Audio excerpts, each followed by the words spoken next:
greetings. Welcome to 2022. I wish everybody a prosperous and beautiful and love-filled year. And for you and me to just, prosper and be great even more. Yeah. Ne? Yeah. Here's to a beautiful, beautiful year. We're starting the year with little Miss here for Imizizi conversation. I'm back. You're back. I think you should become like a standard guest now, like a co-host. I think it should be a thing that every beginning of the year, we've already set the trend now. Ne? Beginning of the year. We started with the bang. Imizizi conversations with the Imizizi directors. Yes. Should be a thing. Started with the bang. Yeah. And with very interesting topics. Hopefully. Because this one, growth in a changed climate. So when we discussed this, it was so interesting because it actually I had to think about how we've grown as people, as the business, spiritually, family, everything in the times that have been so hectic and chaotic, for lack of a better word. Yeah. But, we made something beautiful grow out of it. Mm-hmm. Which speaks a lot to a conversation we had the previous year about knowing yourself and then being able to stand stable in those times. Yeah. Yeah. Why did you choose this topic? I chose this topic because I think a lot of people have gone through the most. A lot of people have, because we're all in the same climate, because climate affects everyone. If you're in a certain area, Joburg is rainy, it doesn't matter who you are or whatever, it's raining for everybody. So I chose it because also to inspire people and to, instead of talking about the negative, but let's focus on the positive, how have we grown as people, as individuals? How has the business grown? How have we seen growth in other people as well, on all aspects? That's so beautiful. Yeah. The growth in other people, especially taking the time to actually have that viewpoint and perspective of other people and how they've actually been handling this. Yeah. Yeah. Especially as a leader, you'd know that it's not just about you anymore. It's about the next person and how you help them grow. Yeah. Yeah. Which is not easy. Because at the same time you are going through change and you are going through your own growth and evolution, but at the same time you're leading people, and you have to ensure that they are growing and you're there to support them in their growth as well. So what are some of the things that you did personally, must be personally, because the topic is so wide, right? Yeah, the topic is it's so broad. And I want us to try and focus it a little bit. So personally, what are some of the things that you can say, I had to grow here. Yeah. And you realized that because, there's this thing about people who are so scared of growth and change, and it's so funny because the two are so interchangeable. Yeah. They work together. They do. They go so well together because change is constant. Right? And you have to have such an open mindset for you to be able to then evolve in that time and become more of who you are. So personally, like, what are some of the things that you think you had to tackle? Personally, the year 2021 was quite an interesting one. Because I think as a person individually, I went through a big change on a spiritual front where I had to, when you're shaken and you feel like the ground is shaken and you're not finding your balance quite well, I had to take some time really to go back to who I really am. On a spiritual front, because for me, I've realized that if I'm okay spiritually, I'm okay emotionally, then everything else, around me. But what brought you to that point?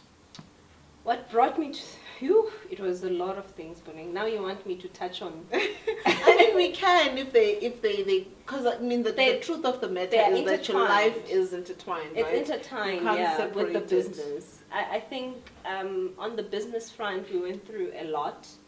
In terms of, we were shaken, obviously. With the changing climate, every business is affected. Obviously, our clients as well have to make decisions that then impact us, which means that, obviously, from a profitability perspective, you're not at the same place that you were in, because, and at the same time, we're still in the startup phase, as we're only 4 years old. So that really impacted me quite a lot, and also from a personal front, with everything changing because of COVID, a lot of things were a shock because there's you're losing people, in terms of family members, attending funerals all the time, and also I think nje, socially, it's not the same anymore, where you used to relate to people, you used to go out, when you have to clear your mind and all of that. So a lot did change, and I had to make changes. And some of those changes, like for instance, is that I have a personal trainer now. So on a personal front, I had to make that decision to be like... personal trainers. To be like, gym, a lot of people are going back to gym now, but for me, it was just not happening. So I had to get someone to come to my house to enforce me focusing on my health. And also on a spiritual front, I was like, I'm going to dedicate time in my busy schedule where I'm just like, this is time for me and my spirituality, and also how I start my day. So our business coach, as you know, has these sessions separately. So we have sessions together, but we also have sessions separately, where one of my goals was for me to be present in every engagement, which is something that I was battling with. And one of the things that we agreed that I should do, is to start the day by grounding myself, having my time of prayer, meditation, making sure that, I'm level-headed and all of that. And that helps, before I even rush to emails and all of that. So those are some of the changes that I've had to make sure that I implement.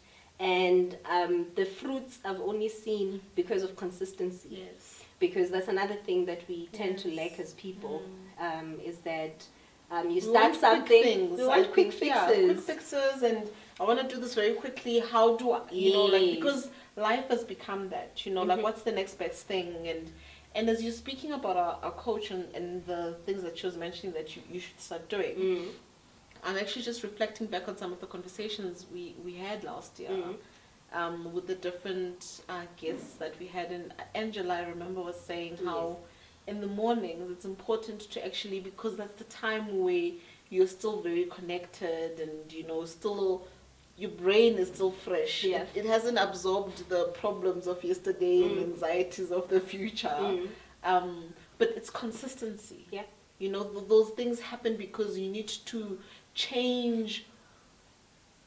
Sorry, another quote came to my mind. Let's hear. How my brain is. I know. Legit. Okay, I'm digressing. You know how they used to say back in the day, and I think you told me about this story. What? About how this pastor was talking about how men have boxes in their heads and women have wires. Oh, yes. And men will like, okay, now this is my work box. Now this is my relationship box. This is my nothing box. That shocked me. I was like, how do you have a nothing box? Whereas we have like wires and they intertwine and interconnect. You say one thing, I'm like, yeah, man, I remember last week when you said, and then now you're trying to connect the dots. Yes. Why should we limit ourselves and box ourselves? No. Anywho, so I was thinking about how someone was talking about, it's a quote, and I'm paraphrasing it. I'm sure I might be saying it wrong, but it's about how you can't remain who you are today if you want to be something else tomorrow. Yeah. So if you've got a vision of yourself as something else, even in a month, you can't do the same thing that you're doing today and think you're going to get to that person, because that person is different. Yep. You know? It's like someone who wants to get married to a certain type of a man. Are you that type for that man? You know, we're so quick to want things, but we're not ready to change ourselves, to get ourselves ready for that big thing, or for that vision, as you put it. And I think that's a topic on its own, especially the who you need to be to attract a certain thing or a certain person, because you can't see that in someone else if you're not it yourself. Of course. You know what I mean? Of course. Of course. I digress. Let's go back. Can come back. Yeah, so we were talking about the personal part. So, and I think I've touched on the spiritual front as well, whereby, like for me, it was a big change where I was like, life is busy, life is hectic, but yearly you have to make a choice. If you want to change to the same point, you know, for me, I feel very grounded if my relationship with my creator is solid, you know. So those daily devotions and going to church, you know, on a regular basis, not for just attending church, but building that connection where I feel connected, I feel at peace. It doesn't matter what happens around me, but at the end of the day, I'm grounded and I'm at peace and I'm ready for the next challenge. That's beautiful. Yeah. Sure. So it was a lot of little nuggets that were happening around you that triggered that change that needed to happen. Yeah. And you're like, hold on, I'm not being myself now. Yep. Can you poke? When did you realize I'm man, this is not the Yolisa I know, and this is not the Yolisa that I need to continue with to be, you know, to move forward with? I think, man, I was doing things that I normally would not do. You know, obviously in life you evolve as a person, but you can almost tell when you're now going down a wrong path or a path that's not leading you where you want to go. So there was a lot of that, and also when you're not yourself, even in the home front, you know, when things are happening and you're more snappy and, you know, things like that, I had to be like, hang on, is this still me? No, you know, how am I taking things as they come? Now I run to other things instead of facing the challenges. So I think that is, what triggered it. I was no longer myself. Yeah, I understand. And I mean, so I like the topic because it says changed climate. It doesn't say changing times, because, and I'm going to touch a little bit on business now, where there's been a lot of books, especially with COVID happening. But even prior that, there's been a lot of how do you prepare yourself for changing times? How do you lead in changing times? But we never say it's changed. It's changed now. No. It's done. You woke up, you slept, you woke up. Cyril was like, fellow South African. It's done. Your life has changed. Yeah. And I think that requires such resilience, you know, as a person, but as a business. And I think for a lot of businesses, as you would know, suffered greatly in the past 2 years because of that. And I mean, there's been a lot of people trying to help and a lot of people trying to pivot now, doing things differently. But for me, it's always like, you know, how, and I mean, I know the answer, of course. What are some of the things that you can talk about, you can touch on, that assisted in growing in those changed times? Can I zoom in on the changed times first, just to bring context also to what we've gone through? Because I think the pandemic, since March 2020, it wasn't just a changed climate. I think it was the North Pole mixed with storms, thunderstorms, rain, everything all in one. And it came so quick, you know. I think also a lot of businesses had their strategies set out, you know, 5-year plans. People spoke about 5-year plan, you know, 1-year plan. Even employees, you have these 100-day plans and, you know, goals for the future. And when it happened, it was like, boom, it's here. What now? What now? You know, and for us to bring it home, like I said, some of the things that we went through was that because our clients obviously are also affected, then we had rate cuts, as an example, whereby now one of our biggest or most profitable department is no longer profitable anymore. What do? You know, do you shut down? So you get faced because the change is here, and you need to make decisions, and those decisions are going to impact, you know, the employees. You've got, you know, however many number of employees that we have, and you know, this is very close to us, and there's been a lot of also employees internally going through changes themselves, you know, because they are also hit. Now you need to be there and say, how does the company support them in the midst of that?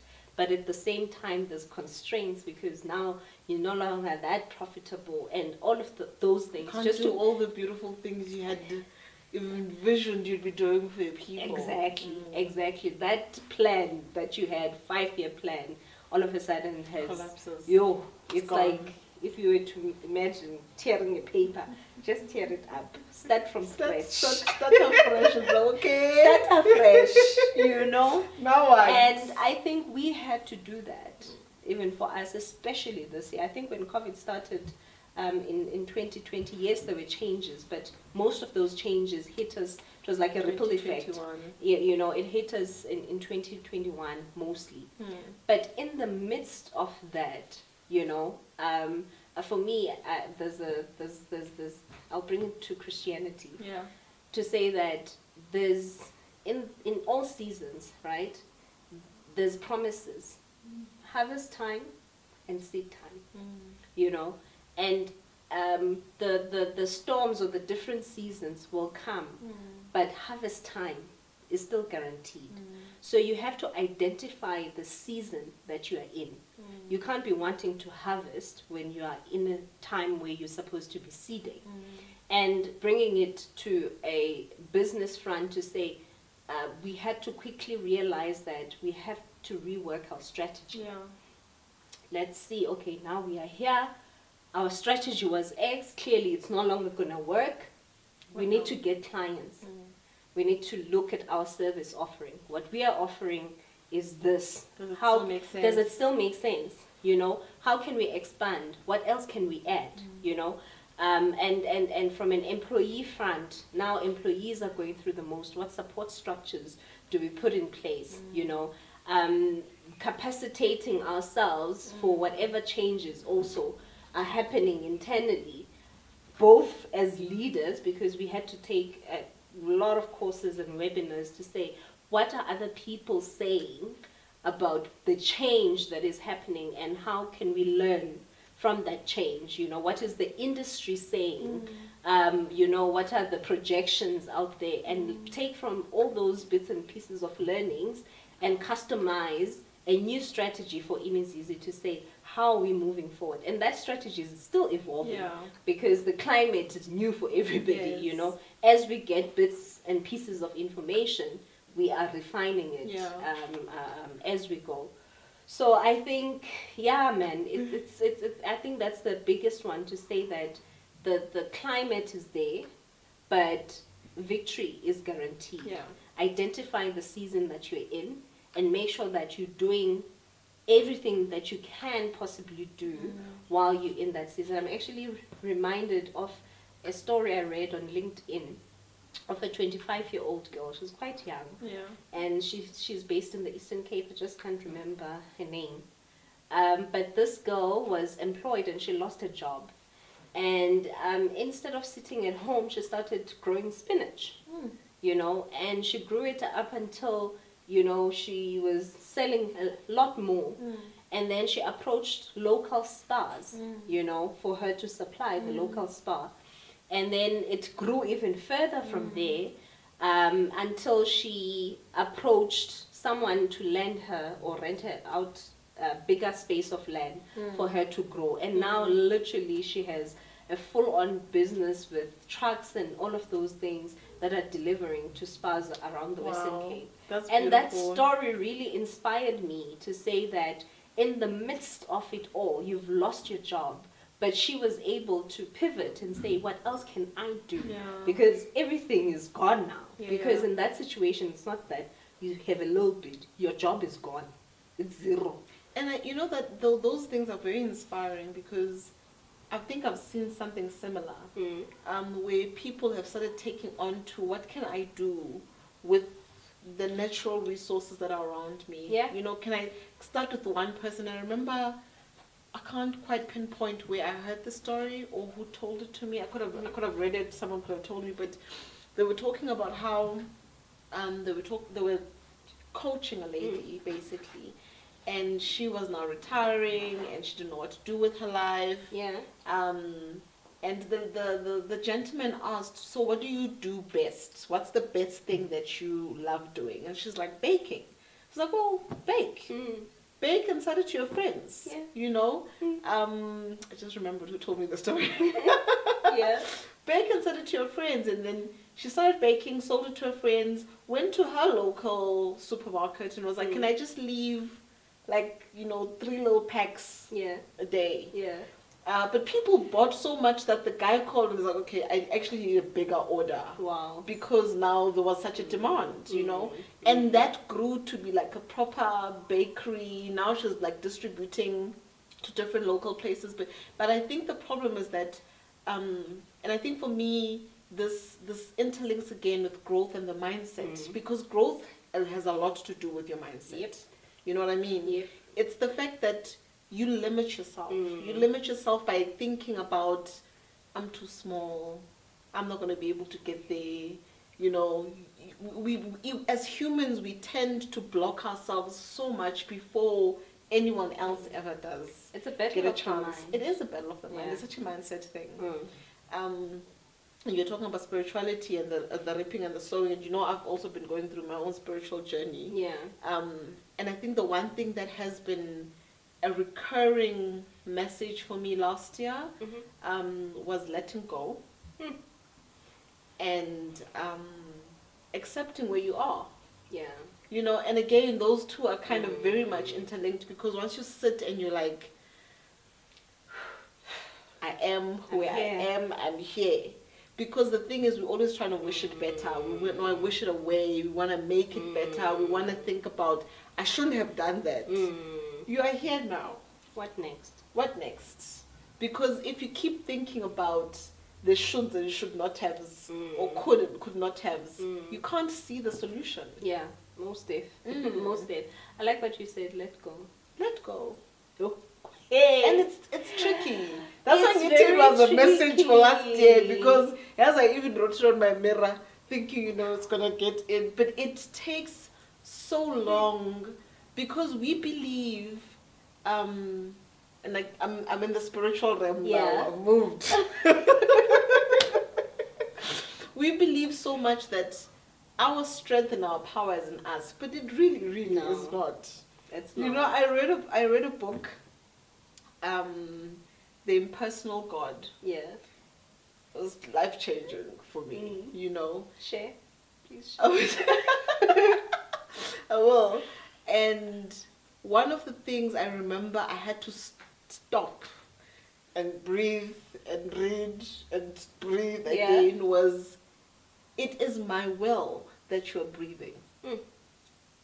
That your heart is beating has nothing to do with you. You do not know how to function your organs. Why do you think you have the power to change anything else about your life without me? And I was like, damn it. And faith is very linked to letting go. Yes. because And allowing. because it's you literally saying, on my own, I can't, you know, letting go. And that's the mindset You you know? need to have in a changed Yeah. or changing Yeah. time. Yeah. Ukuthi, Yeah. in my own personal capacity, I do not know how. And in honesty, I'm sure this says it a lot in the Bible. Yeah. You don't have to worry about that. That's not your Of job. course. Of course. To worry And about if it the says how. that the birds do not worry about what they're gonna eat, but What? be taken care of. So much, how much more You are a whole human being, and you think God is not interested in your tomorrow? But we dwell again, and I think for me that's why it's such a mindset thing. The growth, the change, the letting go, the allowing. Because you need to get to a point where you realize what it's not just your smarts. Yeah. You know what I mean? Yeah. It's not Just your smarts. You know, I think there's two things, right? There's being lazy, which is also on the other side. It's on the opposite side. You can't be lazy and sit and relax and wait for things to happen. But faith, you know, says, as I'm doing it, I believe I have those things that I do not see, you know, but you have to have a vision. You can't say I have faith, but faith in what? What's your vision to begin with? You know? Let me tell you a funny story about Yeah. faith and action. Yeah. Right? So my kids are like, when I was renovating, Yeah. I got numbers, you know, my son was like, oh, I got a lot of numbers. And I'm like, and then what did you do with them? Yeah. Did you play the lotto? Yeah. Did you give me the numbers to Yeah. play that? I was like, no. I'm like, no, but you get the idea, which is the divine inspiration. Yeah. But then there's the inspired action. Because you got the idea, now you need to act. Yeah. Yeah. Because that's if you the have trick. the numbers, That's the trick man. with people. Yeah, now faith. No, there's the action. but you haven't played the lotto. Huh? Your numbers come out. Are you gonna celebrate? They're No, on paper. they're not with in you. the system. Exactly. Yeah. So there is That's a that good action example. Yeah. that needs to happen. Yeah. And that's inspired action. It's not action. And I think that's what people need to understand. Yeah. When we say, Guti, by yourself, you do not have the power. But once you get that idea, you need to then act on it. Yeah. And the Because you've Bible got the actually ability. says that faith without works is dead. Because of the lotto numbers. You know, and I think also people, it doesn't matter whether you're an employee, you're an entrepreneur, it doesn't matter which stage you're in, you know, but it's about what is that vision, you know, and with the changed climate, it doesn't mean now you need to hold on to the past, like you were saying. If things are not working, you need to pivot, you need to change, you need to ask God for that wisdom to say that, what do I do next? You know, the examples that you were giving, the people that you were talking about earlier on, you know, they did something that led them to the next thing. You know, you can't just sit and wait and hope that things are going to fall from the sky. So I'm thinking, just going back again to the business talk that you were mentioning, and how we had to go through a couple of things, and I remember how risky they seemed. Breathing. because you know, there is an element of risk in being able to grow. There's an element of leaping. Yeah. It still feels so fresh and so real. I know. So Yeah. I mean, even people would be like, yeah, but we don't all have the ability or the money in these times to get a business coach. And that was a risk on our part, because we could have swapped that money for something else, right? We could have been like, okay, we're going to save this money for a new resource or whatever. Yeah. But we were like, we need to grow. We need to change our mindset. Yep. Right? Yep. We realized that, hey, Okay, now we're in deep waters. Now we're swimming with sharks now. Uncharted waters. Because Uncharted we've waters. never been in this situation Yeah. before in the business. Faith dictates that you believe in something you know nothing about. Yeah. You've never seen God. Mm. Ever. Mm. You know nothing about God. Mm. But you're just like, I'm going to believe in this being that I know nothing about to take care of everything. Mm. That someone can sit there and be like, that's a risk, girl. Yeah, it is. It is, most definitely. And I've heard a lot of people, they say, well, what if you wake up one day and realize that actually there is no God? I'm like, ha ha ha ha ha, what if you wake up one day and you realize that there is? So I would rather believe that there is and realize that there isn't, because the inverse would be a worse off situation, according to me.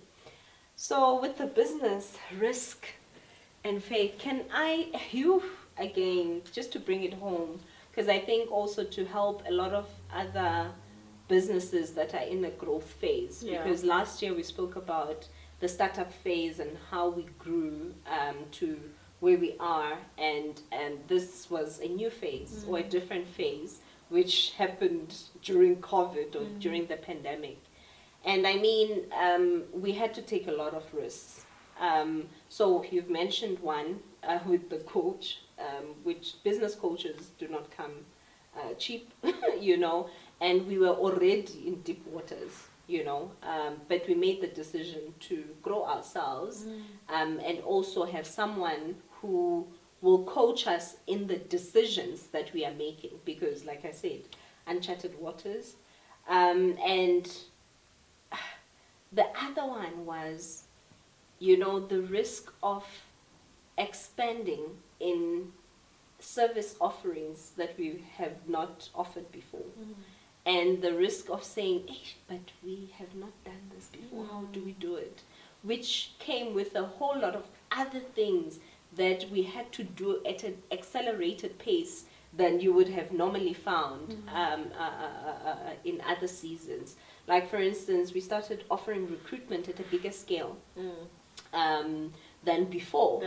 And that came with us making conscious decisions to capacitate ourselves and the recruitment team to make sure that we can be able to bid for those bigger deals, you know, to be like, hey, this is what we do, we've got this bigger team, which was not easy, because literally you're putting in money in a basket that you haven't reaped any fruits in before, because it's very easy to put in money on something that you already know it's making profits already. But now you don't have all the clients, because you can't make decisions just on one client and then you capacitate, you know. And recruitment was a scary one. Sorry to It just was cut a you scary there, one. because no one knew that if clients were ready to actually recruit. Yeah. Because they had been letting go of people the previous year. Yeah, most definitely. Most definitely the recruitment industry was hit because a lot of jobs were frozen and all of that. But it meant that we were in the forefront as soon as businesses were ready to recruit, which is the inverse side or the positive side of it. But initially when we made that decision, it was a risk. Because what if businesses never reached that point and it just became lockdown upon lockdown the whole year? Then what? Then what? Now we're It's sitting a risk, with a team. you know? But those are some of the things that you go through as a business person. You have to take the jump on some of them. You have to, obviously, calculated risks where you have to go through projections and all of that to say how much cash flow do I have, you know, how long will I last, play around with scenarios, best scenario, worst scenario, what do the books look like. So that's very important also as for small businesses, so that as long as you are taking the risk and you know, okay, now I'm reaching worst scenario, what do I do? And you have a plan for it. Yeah. So I know, I think it's Buddhism. I could be wrong. But they talk about the impermanence of everything. You know, nothing remains the same. Yeah. And I remember the first time I came through that, it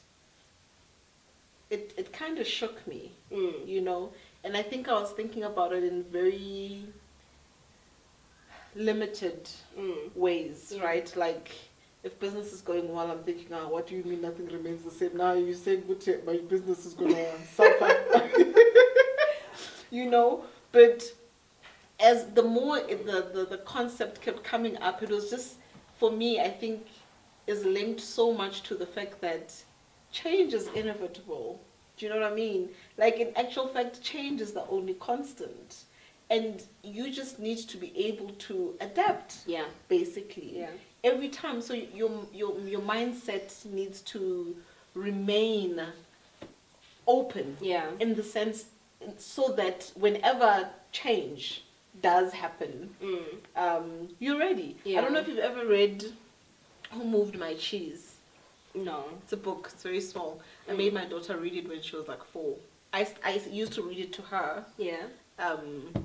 When she was younger. Yes, like it's a bedtime story. What is it about? They must be woke, girl. I can't be raising non-woke kids. Of course. So, Who Moved My Cheese actually kind of summarizes most of the things that we're speaking about, because it talks about how, change happens. Yeah. So just as a summary, it's these 2 small humans and these mice, 2 mice, and they live in this little block, something I haven't read in a while, I'll have to go back, but there's cheese galore, right? The 2 humans get comfortable that, there's cheese, iningi, it'll never end, never get comfortable. Yeah. It's like a maze type vibes, I think. So when they found that block and they had this much cheese, they were just like, it's a sharp. We're camping here. Whereas the mice never stopped, like, preparing for change. Yeah. They'd, like, run. So it even talks about how little humans hung their training shoes, their sneakers, because they're like, CIP. It's right. Yeah. Creating a home. It's comfortable, Anyways, the cheese runs out. Or it starts becoming small. Whoever knows the book, please don't judge me. It was a long time ago, it was years ago. It was like 11 now. It was a long time ago. But anyways, the mice start moving, start trying to find cheese. And as they move, they start finding like little bits of cheese here and there. And they keep hoping that the humans are going to follow them because they were friends. Yeah. So Balogova share like little messages along the way, Guti, change is constant. Someone will always move your cheese. Yeah. You need to move. When someone moves your cheese, you need to move with the times. And the mice eventually find big beautiful place with way more cheese than they had before. But the I think the whole thing about the story was that you can't be complacent because things happen. Yeah. And when things happen, you need to be ready. Yeah. To be up and about and change your perspective, change your views, not change who you are, but allow that to change. Like the adversity and the challenges allow you to have, more strength, maybe a different perspective, to be able to navigate better. Yeah. That actually reminds me of in the business context, that as change is happening, your what can change, but your why more often doesn't change. No. Why are you in business? Why do you want to do this? Your why. So many businesses don't know that. And so many businesses don't know that. That's why people hang on to that one thing that they've been doing, the what, I saw a lot of people actually now coming online, because now we're moving. It's a digital world now. It doesn't matter what industry you're in, you better, upskill yourself digitally, your digital literacy, that is. A lot of businesses now are selling online. I say a lot of people who are unemployed are actually making a living from selling clothes online, and at some point I was like seeing, the sponsored adverts on Instagram. Yeah. I was seeing a lot of pages that are selling the same things, but the businesses are still growing, which means the market is there. Everybody has moved online. But if you just sit there thinking that, I'm not gonna move, I'm not gonna change, you know, I still want to have my physical shop or whatever, you're gonna lose out. You know, you have to make sure that you're constantly growing. There's constant change. And I mean, in order to do that, there's a lot of things that you can do. Reading is one of them, you know, making sure that you're up to date with what's happening. It doesn't matter which industry you're in. And this is not only for business owners or entrepreneurs, this goes for employees as well, because I've seen a lot of people become complacent, and then when it's retrenchment time, you're the first to go. Why? Because you are not putting in any value, you're not bringing any value. You remain the same. You didn't change or evolve with the business. My previous boss used to call those professional paper shifters. You get shifters. those. You get But those. we are busy, but you're not sure what they're You busy don't know. with. Yes, you're just like, what are you doing exactly? And here? unfortunate for people is that the world that we're living in is moving at a fast pace. It's moving at a fast pace, and if you don't keep up, you're going to be left behind. You're going to be left behind. I mean, if you think about it, even when we are recruiting for an entry-level job, do you ever just want metric? A lot of businesses don't just want metric now. You know, you want someone, even if you take someone with metric, but you want them with a little bit of experience. Or what have you done in life, Nji? Have you volunteered on anything? And that's the thing people don't understand, because people will be like, yeah, you know, you go to these jobs and they want 10 years experience, but you've just gone out of varsity. It's not about the experience in the job. It's about stuff that you've been doing. You could have been in varsity and doing stuff. Yeah. You know, we worked when we were in varsity. Yeah, of course. So by the time we got to a job interview, we might not have the experience as a BA, but I had some customer service. I had Just done as an something example. because that says to me, you are not a person that needs to be pushed to better yourself. Yeah. That means I don't need to push you to better, because Manje, most of the time I need to push you to better yourself before I even push you to get value into the business. Yeah. Yeah. Sure. It's a mouthful. And I think we've run out of time. I could be wrong. Run out of time. Time flies so fast because I think these conversations are so critical. To keep growing each other as people, as businesses. I think they're very important and stuff that we must continue talking about. Yeah. I would have asked you for your high level stuff, but we don't have the time anymore, unfortunately. But thank you for tuning in to another Imizizi conversation. It was great. And again, to a prosperous 2022. Mwah.